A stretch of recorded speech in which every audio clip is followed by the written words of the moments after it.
मानव समाचार, मानवता के हक में। मानव समाचार में आपका स्वागत है। धुले शहर के सहजीवन नगर में पिछले मामूली झगड़े को लेकर हुई बहस में एक 28 वर्षीय युवक पर धारदार हथियार से वार कर दिया गया। इस युवक की मौत हो चुकी है और इसका नाम अमोल गुलादगड़े है। इस घटना के बाद नगर थाने में 5 लोगों के खिलाफ हत्या का मामला दर्ज किया गया है। एक संदिग्ध आरोपी को हिरासत में लिया गया है। धुले शहर के सहजीवन नगर के रहने वाले युवा अमोल गुलादगड़े अवधान टोल नाका पर एक गश्ती कार पर ड्यूटी पर हैं। हर्षल मेधे, आदित्य मेधे और उनके पिता राजू मेधे, जो एक ही क्षेत्र में रहते हैं, एक दूसरे को बचपन से जानते हैं। ऋषिकेश अपने दोस्तों के साथ मैच देखने गया था। रात करीब 12 से 1 बजे मैच देखने के बाद जब ऋषिकेश और उसके सभी दोस्त सहजीवन नगर स्थित महादेव मंदिर के पास पहुंचे तो 15-20 मिनट के अंदर ही ऋषिकेश को जोर जोर से गाली देने की आवाज सुनाई दी। इस समय जब वे वहां गए तो आदित्य मेड़े, हर्षल मेड़े, राजू मेड़े, जयेश उर्फ गोलू धापे और गुणवंत सोमवणे अमोल की पिटाई कर रहे थे। आदित्य मेड़े ने अपने धारदार हथियार से अमोल की गर्दन पर वार कर दिया और वह खून से लथपथ होकर गिर पड़ा।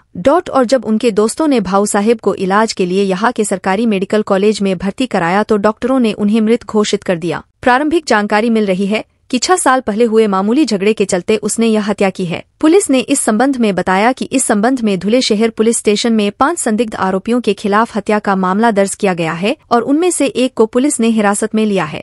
नमस्कार, मी पोलीस निरीक्षक धीरज प्रकाश महाजन, धुळे शहर पोलीस स्टेशन। काल रात्री साधारण 12-12:30च्या सुमारास सहजीवन नगर येथील नवनाथ महाराज मंदिर याच्या समोर काही लोकांनी एका जणाला मारहाण केल्याची आम्हाला माहिती मिळाली होती। आम्ही तिथे गेलो तर त्यांचे जे भाऊ आहेत ऋषिकेश छगन गुलदगडे यांनी त्या व्यक्तीस सिव्हिल हॉस्पिटल येथे दाखल केल्याची माहिती मिळाली। त्यावरून आम्ही सिव्हिल हॉस्पिटल येथे गेलो तर तिथे डॉक्टरांनी सदर जो अमोल छगन गुलदगडे आहे त्याला मयत घोषित केले होते। त्या अनुषंगाने भादवी 302 प्रमाणे गुन्हा दाखल करण्यात आलेला आहे। आरोपितांचा शोध चालू आहे। सध्या एक आरोपीला आम्ही ताब्यात घेतलेला आहे, बाकी आरोपितांचा शोध चालू आहे। कारण सांगा। यांचे काही जुने वाद आहेत। 2018 मध्ये सोबत त्यांचं काही 392-395 केला होता। सोबत त्यांनी जेल कापलेली होती।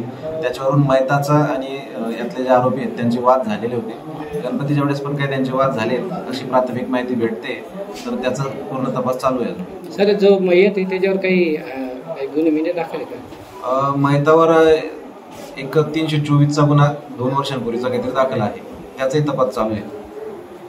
आपापसात त्यांची काही रायवलरी आहे का ते त्याचाही आम्ही शोध घेत आहोत। मग सर, जे आरोपी नाही असं काही अजून निष्पन्न नाही झालेलं, तपास अजून चालू आहे त्या अनुषंगाने। घटनास्थळी कोणी भेट दिली?